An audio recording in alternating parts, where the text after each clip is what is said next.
के दिन यदि भगवान शंकर जी का नाम स्मरण किया जाए, आज के दिन यदि भगवान शिव के नामों को जपा जाए या भगवान शिव के नामों का स्मरण किया जाए या स्कंद भगवान के पवित्र चरित्र का स्मरण किया जाए तो भगवान शिव की अनुपम कृपा आप और हम पर होती है। केवल वर्ष भर में आज का ही दिन ऐसा होता है स्कंद षष्ठी का कि यदि परिवार का कोई सदस्य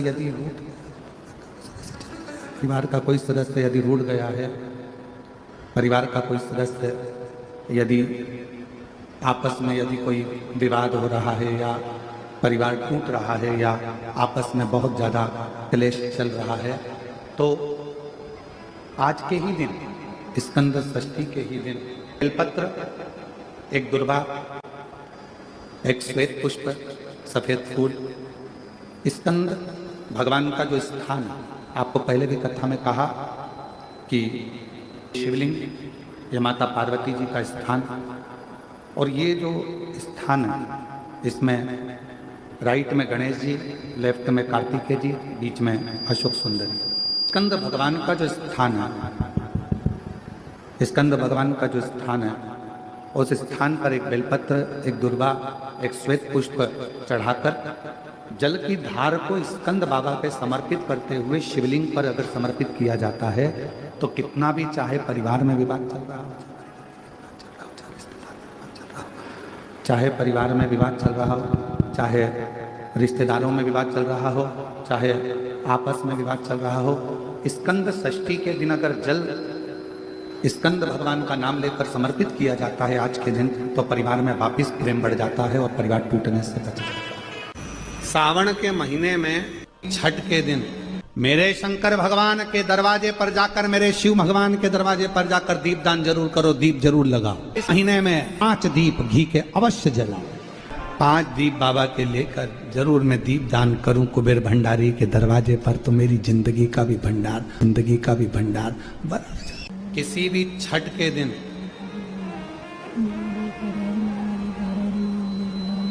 चाहे अंधेरी की छठ हो, चाहे उजाले की छठ हो, किसी भी छठ के दिन अगर षडानंद कार्तिकेय जी महाराज का नाम लेकर 6 बेलपत्र और उस 6 बेलपत्र पर 6 दुर्वा, 6 पुष्प, 6 अक्षत के दाने रखकर षडानंद कार्तिकेय बाबा के स्मरण कर शिवलिंग की जो जलाधारी है, उस जलाधारी पर जहाँ अशोक सुंदरी का स्थान है उसी के पास में कार्तिकेय जी का स्थान है। किसी भी छठ पर यदि आप बाबा को वो बेलपत्र, वो दुर्वा, वो पुष्प, वो अक्षत का दाना 6 समर्पित करते हैं, किसी भी छठ के दिन, षष्ठी के दिन स्कंद भगवान का नाम लेकर, स्कंदेश्वर बाबा का नाम लेकर, कार्तिकेय बाबा का नाम लेकर यदि समर्पित करते हैं तो जिंदगी में कितना भी कर्जा हो, वो कर्जा 3 महीने के अंदर समाप्त होता ही। कितना भी कर्जा, साथ में आपका परिश्रम, साथ में आपकी मेहनत और आपकी दृढ़ता, पूर्ण ऊर्जा के साथ में शिव महापुराण की कथा कहती है 6 बेलपत्र, 6 पुष्प, 6 दुर्वा, 6 चावल के दाने और साथ में अपना परिश्रम पूर्ण करो। छठ के दिन स्कंद भगवान का नाम लेकर, स्कंदेश्वर का नाम लेकर भगवान शंकर के जलाधारी पर समर्पित करो, शिव जी से प्रार्थना करो और अपनी मेहनत को 4 चांद लगाओ, कर्जा चूकेगा जरूर, समाप्त। श्रावण में अगर मान लो 1 दिन आपका निकल भी गया, 2 दिन आपके छूट भी गए, कोई दिक्कत की बात नहीं। जो पेड़ तुम्हारे यहाँ लगाओ, जो पौधा तुम्हारे यहाँ लगाओ, जो वृक्ष तुम्हारे यहाँ लगाओ, जो क्यारा तुम्हारे यहाँ, कुंडी तुम्हारे यहाँ, उसी की मिट्टी को, उसी के पेड़ के नीचे, उसी पौधे के नीचे उस मिट्टी को थोड़ा सा हाथ से उसको उठाकर एक लिंग की आकृति बना लें। उसमें जलाधारी बनाने की जरूरत नहीं, केवल लिंग की आकृति बनाकर उसी की पूजन वहीं कर कर पानी चढ़ाकर 15 से 20 मिनट बाद अपना काम करने के बाद उसी को उसी मिट्टी में विसर्जन कर दें अपनी कामना कर कर। देव अधिदेव महादेव 2 महीने के बाद क्या देगा ये वही जान सकता है। वो क्या प्रदान करेगा ये उसके ऊपर। सावन के महीने में जितने लोग पार्थिव शिवलिंग का निर्माण करते हैं, सावन के महीने में जितने लोग पार्थिव शिवलिंग बनाकर पूजन करते हैं, कोई सहजता नहीं है। करोड़ों करोड़ों पुण्य हमारे जीवन के प्राप्त हो जाते हैं, तब शिवलिंग बनता है। आप जब शिवलिंग का स्पर्श कर कर, हमने कई बार कहा है, जब आप लोग शिवरात्रि पर शिवलिंग बनाते हो, सावन के महीने में सोमवार को शिवलिंग बनाते हो, सावन के महीने में शिवलिंग बनाते हो, अधिक मास में शिवलिंग बनाते हो, हम कई लोगों को पहले भी कहे आज भी कहते हैं, महाराज आप अपने हाथ से शिवलिंग बनाओ। ब्राह्मण देवता तो कहेंगे लाओ मैं बना देता हूं, नहीं, आप अपने हाथ से बनाओ। क्यों? ये सारी जो भाग्य की रेखा है ना, जब शिवलिंग बनाते हो, हमारे हाथ की जो बेकार रेखा है, दुख की रेखा है, हमारी कहीं बेकार किस्मत की रेखाएं होती हैं, शिवलिंग बनाते समय वो रेखाएं भी श्रेष्ठ हो जाती हैं और हमारा भाग्य बदल देती हैं। श्रावण महीने की जो महापुराण की कथा यहाँ चल में 3 चीजों का वर्णन बड़ा विशेष आया है। महादेव, जम के बोलो पहले, महादेव। दूसरा नंबर पर है भोला, जिसको कहते हैं भोला शंकर। तीसरे नंबर पर है हर हर। इन 3 उच्चारण को व्यक्ति को, वैसे तो आप कभी भी महादेव बोलो, हर हर महादेव बोलो, भोला शंकर बोलो, मना नहीं है, पर इन 3 उच्चारणों को कहीं कहीं बहुत जरूरी में ले लेना चाहिए।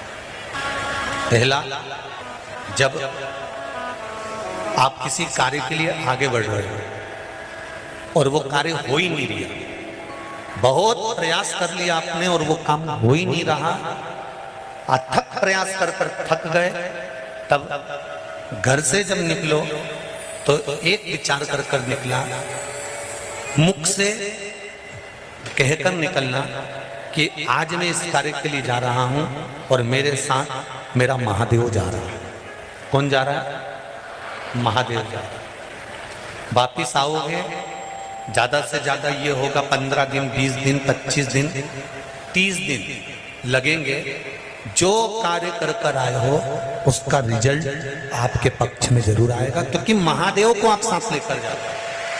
अगर हमने किसी की निंदा कर दी है, हमने किसी की निंदा श्रवण कर ली, हमारे मुख से हमने अपशब्द कह दिया, हमारे मुख से हमने किसी को ताना दे दिया, हमारे मुख से हमने किसी को गाली दे दी, हमारे मुख से हमने किसी को आड़ा टेढ़ा बोल दिया, तो दिन भर में कम से कम 3 बार या तो गंगा जी का स्मरण कर लेना चाहिए, हर हर गंगे, या फिर नर्मदे हर, और अगर ये भी नहीं कर सकते तो हर हर महादेव।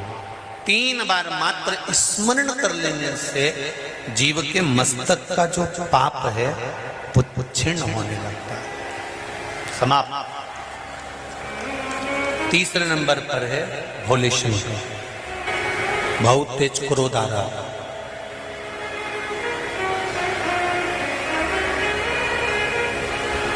दो निर्णय पर आप बैठे हुए हो, एक मन कर रहा है इस लड़के से शादी करूं कि इस लड़के से शादी करें, इस लड़की से ब्याह करें कि इस लड़की से ब्याह करें, किराने की दुकान डालें कि जनरल स्टोर डालें, इस जगह पर नौकरी करूं कि इस जगह पर नौकरी करूं।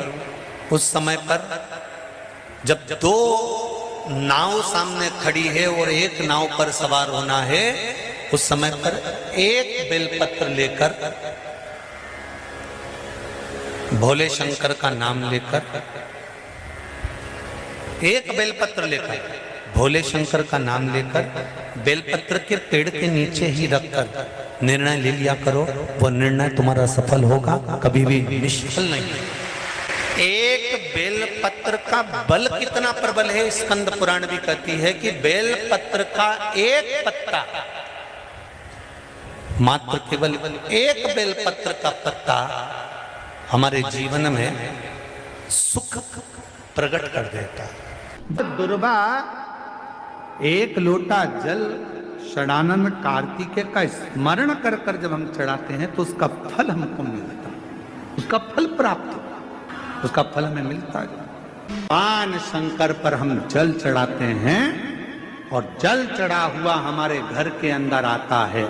चढ़ा हुआ जल जब हमारे दरवाजे पर छीटा जाता है, दरवाजे की चौखट पर जब हम उसे छींटते हैं तो कुछ बुरा यदि आने वाला होता है तो वो 10 से 12 दिन तक 14 दिन तक प्रवेश नहीं करता, वो दूर हट जाता। शिव के मंदिर में कभी भी जाओ,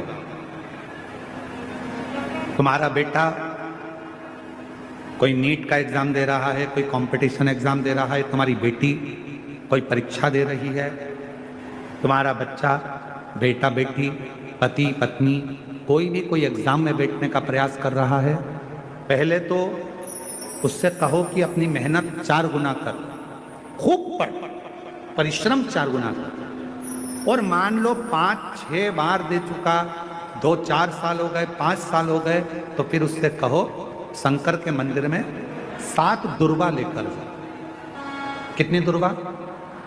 यहां क्या बोलते हैं झारखंड में? दुर्वा कि दूब बोलते हैं? दुर्वा। 7 दुर्वा शिव के मंदिर में लेकर,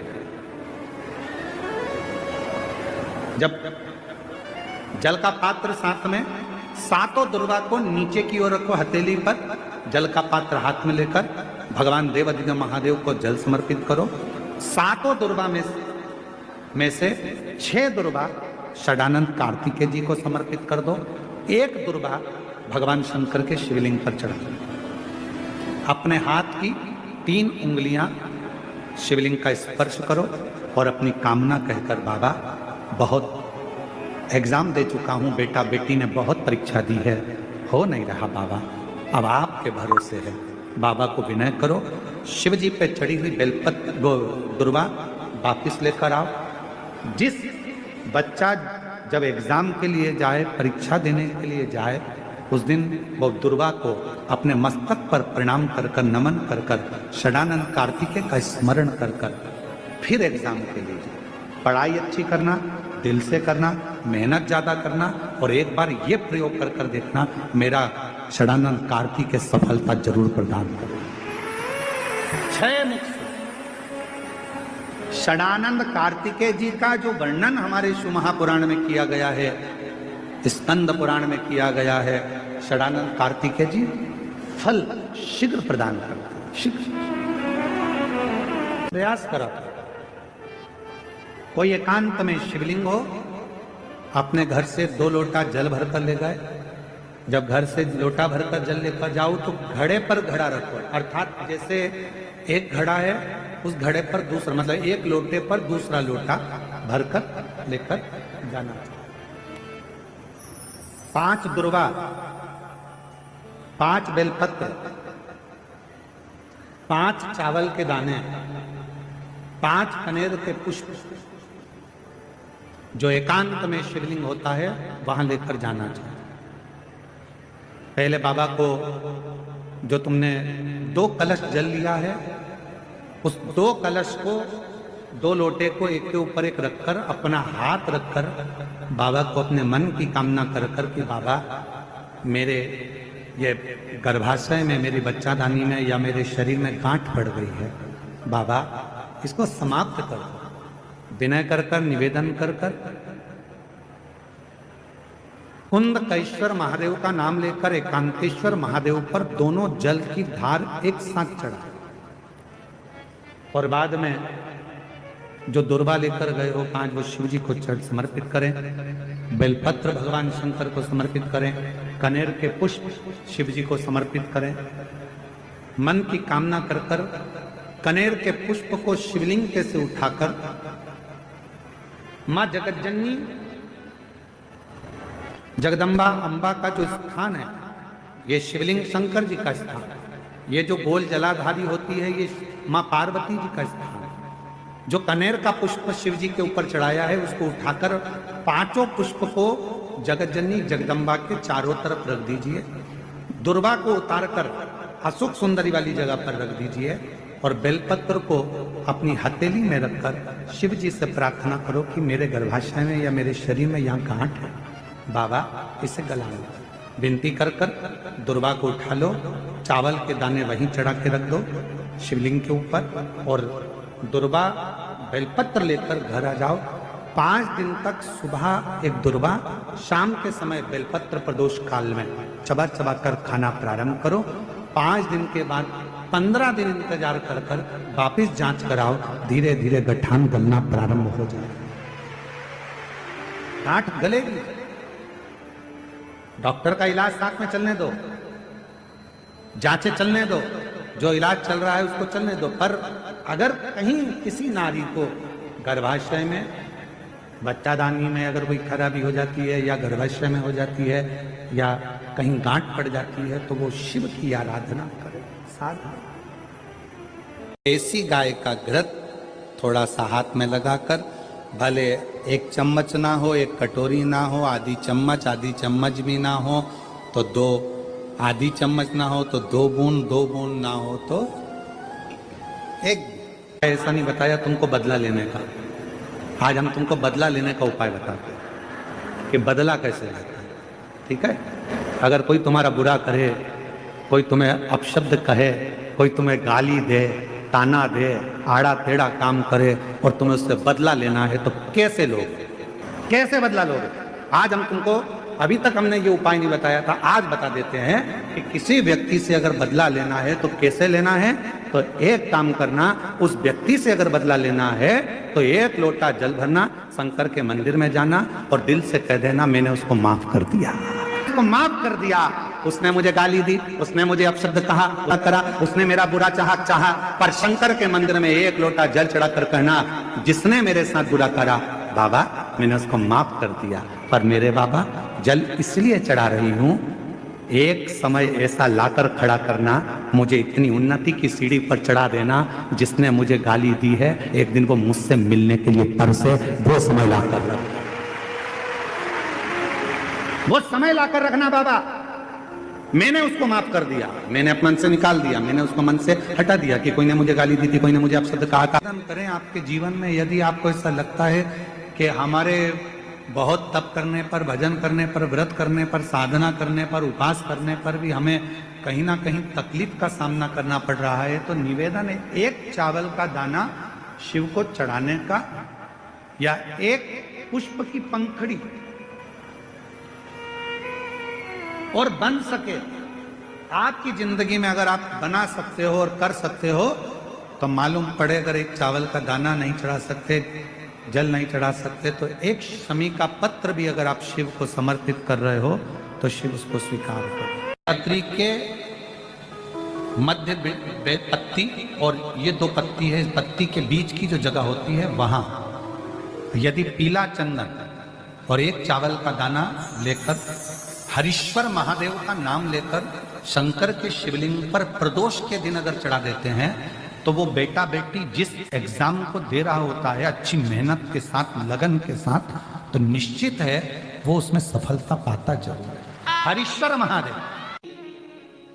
शरीर में, हाथ में कंपन हो रहा है, पांव चलते नहीं बन रहा है, शरीर हाँप ज्यादा भरा रही है, खूब ज्यादा शरीर चल नहीं पाता, थोड़ी थोड़ी देर में हापड़ी भरा जाती है, हाँप भरा जाती है, या पीछे से रीढ़ की हड्डी दुखना प्रारंभ हो जाती है, तो उसके लिए सरसों के फूल 108, भगवान शंकर के मंदिर में कृष्णेश्वर महादेव का नाम लेकर 108 सरसों के फूल एक एक कर कर कृष्णेश्वर बाबा को समर्पित कर दो।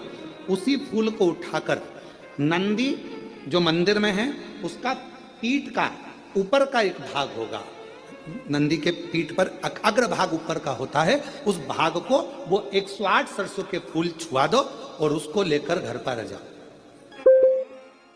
उसको सूखने डाल दो। सूखने के बाद वो सरसों के फूल का थोड़ा थोड़ा सा भाग सुबह के समय पर खाली पेट जरा सा भाग रोज खाना प्रारंभ करो। 21 दिन तक, 20 दिन तक अगर आपने रोज खाया, आपके हाथ का कंपन और जो चलने में आपको हाँप भरा रही है वो, और रीढ़ की जो हड्डी दुख रही है उसमें धीरे धीरे अंतर आना अपने आप प्रारंभ हो जाएगा।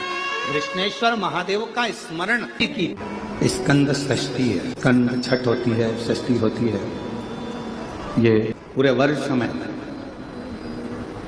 केवल एक दिन स्कंद षष्ठी आती कि स्कंद भगवान के अगर केवल स्कंद पुराण को भी कोई जीव श्रवण कर लेता है तो मृत्यु, जीते जी भी उसके लिए मार्ग प्रशस्त होकर एक बार वो भगवान का दर्शन भले वो किसी रूप में करे, पर मरने से पहले उसको ऐसा महसूस होता है कि मैं बैकुंठ का दर्शन कर कर आया हूं। ये उसको भान होता है स्कंद पुराण को मात्र श्रवण कर लेने से। मात्र श्रवण, स्कंद भगवान का पूजन करा, भगवान शंकर का शिवलिंग बनाया, शंकर भगवान के गणेश जी को और स्कंद देव को बिठाकर पूजन किया। इतना पूजन करा विश्वामित्र और सत्याव्रत ने, इतना पूजन करा, भगवान विष्णु ने कहा नया रास्ता बना दिया जाए। विश्वामित्र जी ने धर्म से स्कंद देव से कहकर एक मार्ग का निश्चय किया। उस मार्ग पर राजा सत्याव्रत चलकर जाने लगे। जब थोड़ी दूर पर राजा सत्याव्रत पहुंचते सी उसी समय पर इंद्र को जलन होने लगी कि जीते जी तो कोई आ ही नहीं सकता, तो ये मरा हुआ ये जीते जी कैसे आ गया। इतने में इंद्रदेव ने उसी समय राजा सत्याव्रत को ऊपर से नीचे धक्का मार दिया। धक्का दिया, राजा सत्याव्रत नीचे आ गया। बैकुंठ के मार्ग से धक्का देकर राजा सत्याव्रत को नीचे फेंक दिया। राजा सत्याव्रत ने विश्वामित्र जी से कहा मेरा तप, मेरी साधना और स्कंद देव ने मुझे मार्ग दिया, इसके बाद भी इसने नीचे क्यों फेंका? मैं नहीं जानता, पर तू चिंता मत कर। विश्वामित्र जी ने कहा फिर स्कंद देव की पूजन कर। महाराज, एक बेलपत्री एक तुलसी, एक बेलपत्री एक तुलसी, एक बेलपत्री एक तुलसी स्कंद देव को चढ़ाया गया। और जब बेलपत्र और तुलसा चढ़ाया गया, स्कंद देव प्रसन्न हो गए महाराज। और प्रसन्न होकर कहा, भगवान नारायण को याद किया। भगवान विष्णु ने कहा मांगिए क्या चाहिए। स्कंद देव ने कहा एक काम करो, बैकुंठ तो दुनिया जाती है, इनके लिए अलग बैकुंठ का निर्माण करा जाए, अलग से बैकुंठ बनाया जाए। बैकुंठ लोक और मृत्यु लोक के बीच में एक बैकुंठ बना दिया गया और उस बैकुंठ पर मार्ग प्रशस्त करा सत्याव्रत के लिए। जब राजा सत्याव्रत के लिए मार्ग प्रशस्त करा, तब भगवान विश्वामित्र को लगा कि बैकुंठ तो हवा में टंग रहा, कहीं वापिस सत्याव्रत ऊपर चढ़ा और नीचे गिर गया तो करा क्या जाए। तब भगवान विश्वामित्र जी ने उसी समय पर एक बड़ा सा खंबा ले जाकर उस बैकुंठ में लगाया। खंबे को लगाया, सत्याव्रत ऊपर गया। जाने के बाद जैसे सत्याव्रत ने प्रणाम करा, प्रणाम करते ही बैकुंठ का दर्शन करते ही एक अश्रु उस खंबे पर गिरा। उस खंबे पर गिरते ही वो अश्रु के खंबा स्पर्श होने से नारियल का वृक्ष प्रकट हो गया। भगवान उसी समय माता पार्वती ने कहा, स्कंद देव भले लोग गणेश जी का पूजन करे, प्रथम गिनती में गिने, पर तू हर कलश के ऊपर तू ही विराजमान मिलेगा। और स्कंद देव उस नारियल के रूप में विराजमान हो गए महाराज। उसके लिए बैकुंठ का रास्ता दूसरा बना दिया जाएगा और वो जीते जी बैकुंठ जीते जी। आज स्कंद षष्ठी है, तो आज के ही दिन, स्कंद षष्ठी के ही दिन एक बेलपत्र, एक दुर्वा, एक श्वेत पुष्प, सफेद फूल, स्कंद भगवान का जो स्थान है, स्कंद भगवान का जो स्थान है, उस स्थान पर एक बेलपत्र, एक दुर्वा, एक श्वेत पुष्प चढ़ाकर जल की धार को स्कंद बाबा पे समर्पित करते हुए शिवलिंग पर अगर समर्पित किया जाता है तो कितना भी, चाहे परिवार में विवाद चल रहा हो, चाहे परिवार में विवाद चल रहा हो, चाहे रिश्तेदारों में विवाद चल रहा हो, चाहे आपस में विवाद चल रहा हो, स्कंद षष्ठी के दिन अगर जल स्कंद भगवान का नाम लेकर समर्पित किया जाता है आज के दिन, तो परिवार में वापिस प्रेम बढ़ जाता है और परिवार टूटने से बच जाता है। इतना नियम स्कंद षष्ठी का, इतना क्रम शिव महापुराण के अंतर्गत। आप सभी बड़े धनभागी हैं, बड़े किस्मत वाले हैं और बड़े भाग्यशाली हैं। शिव जी की बड़ी कृपा आप सभी पर है। दुर्वा जो उत्पन्न हुई है, इसमें इतना बल कहां से आ गया? शंकर भगवान बोले रहे, ओ इंद्र, तुम्हारे अमृत से भी बड़ी प्रबल है ये दुर्वा। जिस समय पर अमृत का कलश निकला, उस अमृत के कलश को देवता लेकर जा रहे थे। ले जाते राक्षसों से छुड़ाकर सबसे पहले इन्होंने समुद्र के किनारे पर उसको छुपाया। उस जगह पर भगवान विष्णु की जंघा के रोम पड़े थे जिससे दुर्गा उत्पन्न हुई थी। उस दुर्गा पर इस कलश को रखा। रखते ही एक देवता ने उसके उठाकर देखना चाहा तो उसमें से थोड़ा सा भाग अमृत का नीचे गिर गया जो दुर्गा पर पड़ गया। और आगे गए, फिर इसको छुपाया, वहां भी दुर्गा थी। फिर और आगे गए, वहां भी दुर्गा थी। सुनिंद्र, तेरे को जो अमृत मिला तूने एक बार में पिया। ब्रह्मा को जो अमृत मिला वो ब्रह्मदेव ने एक बार में पिया। वरुण को जो अमृत मिला वो एक बार में पिया। पर इस दुर्गा को जो अमृत मिला वो 5 बार मिला। इसलिए पंच दुर्गा लेकर तू गणेश के पास जा और उसको दे, क्योंकि ये 5 अमृत के कुंड से भी प्रबल है। ये 5 अमृत के कुंड से भी प्रबल है। लेकर जा तू ये दुर्गा। और इंद्र ने दुर्गा दी, गणेश जी को खिलाई। जैसे खिलाई, गणेश जी के भीतर की जो अग्नि थी वो समाप्त हो गई।